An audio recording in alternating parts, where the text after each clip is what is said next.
আজি 7 নম্বৰ প্ৰশ্নটো চোৱা ছবি 7 নম্বৰ প্ৰশ্নটো কি আছে এটা ঘড়ী দোকানীয়ে কালি ৰমেন আছে নে আজি ৰমেন নাই আজি ঘড়ী দোকানী আহিছে ঘড়ীৰ দোকানীয়ে 785 টকাত বিক্ৰী কৰা মানে ঘড়ী এটা বিক্ৰী কৰিছে আৰু এটা ঘড়ী দোকানীয়ে 785 টকাত বিক্ৰী কৰা 5% লোকসান হ'ল তাৰমানে কি বিক্ৰী কৰিছে ঘড়ী বিক্ৰী কৰিছে আৰু লোকসান হৈছে 5% আমাক কৈছে ঘড়ীটোৰ কিনা দাম কিমান এইটো তোমালোকে নিজে পাৰিবা এই অংকটো নিজে পাৰা প্ৰথম কি আছে given SP sale price কিমান 785 মানে টকা 785 টকা দিছে লস কিমান দিছে লস 5% তাৰ কথা পাতিব মন গৈ আছে মহিত কথা পাতিবলৈ ইয়াতে পতাহি আকৌ লখি নাই পাতোতে ভাল কথা মা শুনিছো এতিয়া আমাক লগ হৈছে সিপি কিমান কালি মনত আছে না সূত্ৰটো কি লিখিছিলো কালি যে অংকটো কৰিছিল সেই অংকটো নিচিনাই কিন্তু এই যে ৰমেনে যে বিক্ৰী কৰিছিল ৰমেন কালি মোবাইল কিনি বিক্ৰী কৰিছিল তুমি ঘৰত গৈ চাবা কিমান টকা বিক্ৰী কৰিছিল we know that আমি জানি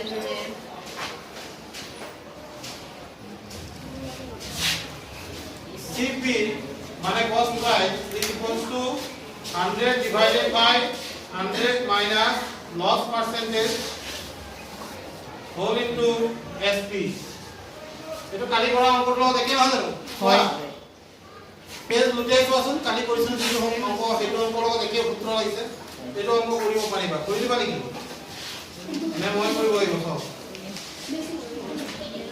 100 মাইনাস কি হ'ব 5 যোৱা যিটো অংক কৰিছিল সেইটো অংক আছিল 20% লস এখানে 20 মাইনাস কৰিছিল ৰমেনৰ 20% লস হৈছিল মোবাইল বেছি এইবাৰ কিমান 785 কস্ট সেল প্ৰাইস হৈ গ'ল এতিয়া আমি এটো কৰিব কেনে কৰিম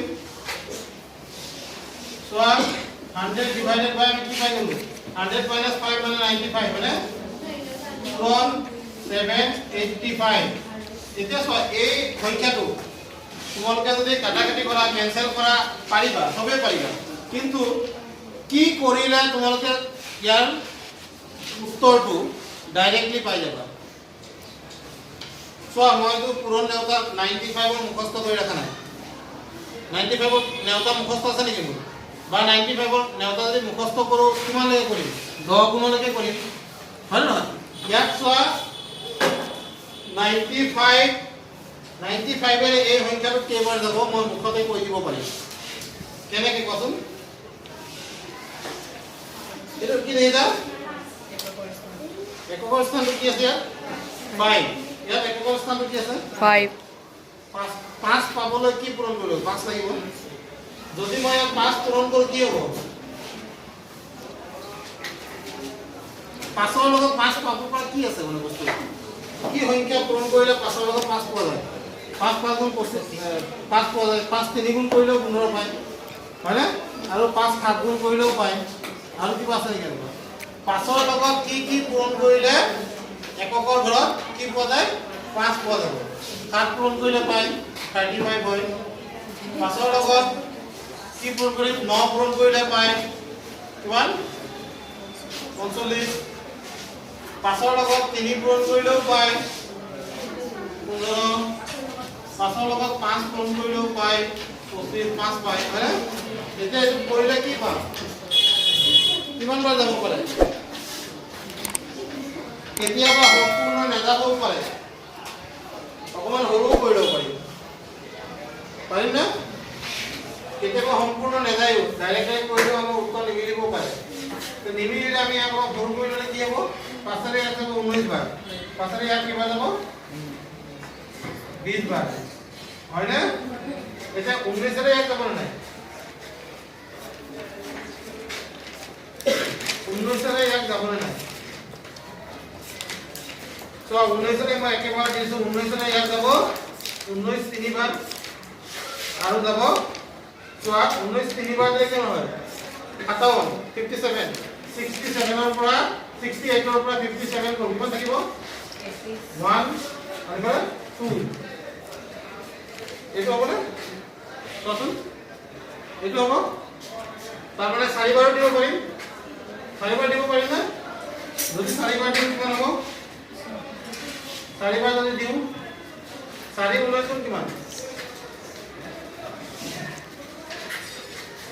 78 19 হৰণ কৰিম 19 কিমান আছে 85 এ সংখ্যাটো কোনকে লিখিছো সব ভালো হ'ব 85 ঠিক আছে ন 19 4 বাৰ দিলো 7 9 আহি গ'ল 36 টিপল আহি গ'ল 7 হয়নে 2 5 19 নাযায় দশমিক লাগিব সম্পূৰ্ণভাৱে যোৱা নাই গতিকে 19 কেইবাৰ যাব একবাৰ 19 কিমান থাকিল 6 দশমিক দিলা 3 বাৰ যাব 57 3 0 একবাৰ যাব গতিকে কি পালা 41.31 কেতিয়াবা এনেকুৱা হৈ যায় 41.31 সম্পূৰ্ণভাৱে হৰণ কৰিলে তুমি ডাইৰেক্টকে ক'ব পাৰিবা যেতিয়া সম্পূৰ্ণভাৱে নাযায় তেতিয়াহে কাটাকাটি কৰিব লগা হয় এতিয়া এইখিনি যদি পূৰণ কৰোঁ কিমান হ'ব আনসাৰ চোৱা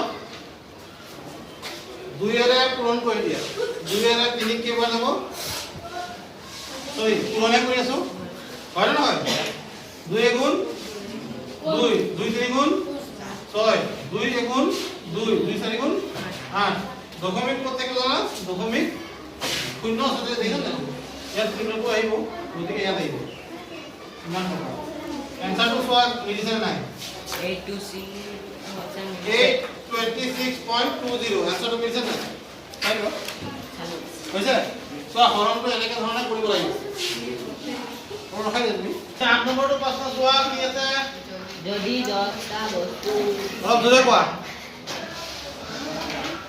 সোয়া এটা পঢ়ুতেও কথা আছে যদি 10টা বস্তুৰ বেচা দাম 11টা একে বস্তুৰ কিনা দামৰ সমান হয় কি কৈছে যদি 10টা বস্তুৰ বেচা দাম 11টা বস্তুৰ কিনা দামৰ সমান হয় তেন্তে শতকৰা লাভ বা লোকসান নিৰ্ণয় কৰা আগতে আমি এটা অংক কৰিছিলো মনত আছে না মই সুধিছিলো মই এটা অংকৰ উত্তৰ যে লাভ হ'ল না লোকসান হ'ল তুমি নকৰাকে ক'ব পাৰিবা 10টা বস্তু বিক্ৰী কৰিছে কৰি 11টাৰ দাম পাইছে লাভ হৈছে না লোকসান হৈছে লাভ হৈছে এই বস্তুটো তুমি আগতে চিন্তা কৰি ল'বা এতিয়া যিহেতু বস্তুটো দামে দিয়া নাই হয় না ধৰা হ'ল এতিয়া কি কৰিছো 1 টকাকে ধৰা নাছিল জানো ধৰা হ'ল প্ৰতিটো বস্তুৰ দাম প্ৰতিটো বস্তুৰ বা বস্তুটোৰ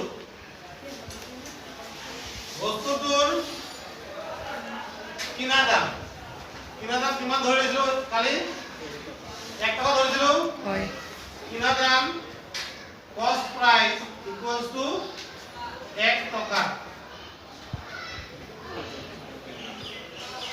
কিনা দাম মই কিমান ধৰিলো 1 টকা 10টা বস্তুৰ বেচা দাম 10টা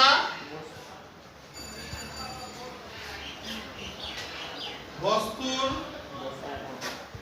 বেচা দাম কিমান বুলি কৈছে 11টা বস্তুৰ কিনা দামৰ সমান বা মই কিনা দাম লিখি লৈছো সমানটো মাজত বহাই দিছো মই বহাই পালো জানো কিমান পালো 11 টকা পালো হয় না এতিয়া চোৱা 10টা বস্তুৰ বেচা দাম 11 টকা পালো 10টা বস্তু কিমান টকা কিনিছিলে এটা বস্তু যদি 1 টকা কিনে 10টা বস্তু 10 টকা কিনিব এটাকে লাভ কি হ'ব লাভ সমান ইয়াত লিখিবা লাভৰ পৰিমাণ কালি আমি লোকসানৰ পৰিমাণ ওলাইছো হয় না লাভৰ পৰিমাণ এমাউন্ট অফ প্ৰফিট কি বুলি কয় amount of profit তলত কি হ'ব তলত সদায় কিনা দাম থাকে সদায় মনত ৰাখিব হিচাপটো সদায় কিনা দামৰ ওপৰতে হয় কোন কি কৰিম 100% কিয় কাৰণ আমি শতকৰা লাভ উলিয়াম হয় নহয় টকা হয়নে? কিনা দাম কিমান আছিল? 10 টকা পূৰণ 100%। কিমান শতাংশ হ'ল? লাভ 10%। এনেকৈ তোমালোকে কৰিব লাগিব। বুজি পাইছা নাই? বুজি পাইছা নাই? তুমি আগতে কৰিছিলা? চাওঁ কি কৰিছিলো দেখাই দিলে। প্ৰণৱ চাইড দিব লাগে বোলে। চাইড দে না বুলি কোৱাতকৈ দিয়া না বুলি ক'লে বেছি ভাল আছিল নেকি? পানী নাই। তুমি এইটো আগতে কৰি দিছিলা ন? তুমি প্ৰফিট বুলি পুৰাকৈ নিলিখিলা, কিয় পি বুলি লিখি দিছা? Amount of P. তাৰপিছত এইটো কি? 7 নম্বৰ। এইটো 7 নম্বৰ ন? তোমালোকে কি কৰিছা? তোমালোকে মোৰ পৰা চাই লিখিছানে? এইটো ভাল কথা, খুবেই ভাল কথা। Thank you. তোমাৰ কি? এইবিলাকৰ আমাৰ আখৰ ন? কি লিখিছে এইটো? বেচা দামটো চোৱা কি লিখিছে? নে কিনা দাম? অঁ, কিনা দাম লিখিছে। কিনা দামটো 9ৰ ওপৰত মাত্ৰা নাই। এইবিলাকো চাবলগীয়া বস্তু। মাত্ৰা কিয় নাই? মাত্ৰা দিয়া। 9ৰ ওপৰত মাত্ৰা নালাগিব নেকি? নে 9টো টপা চুলি নাই? পাৰ্থই কি কৰিছে চাওঁ? অনুজে কি কৰিছে চাওঁ? চাওঁ আখৰকেইটা অনুজৰ নহয় জানো? অনুজৰ আখৰ মানুহে দেখা পাইছে আগতে।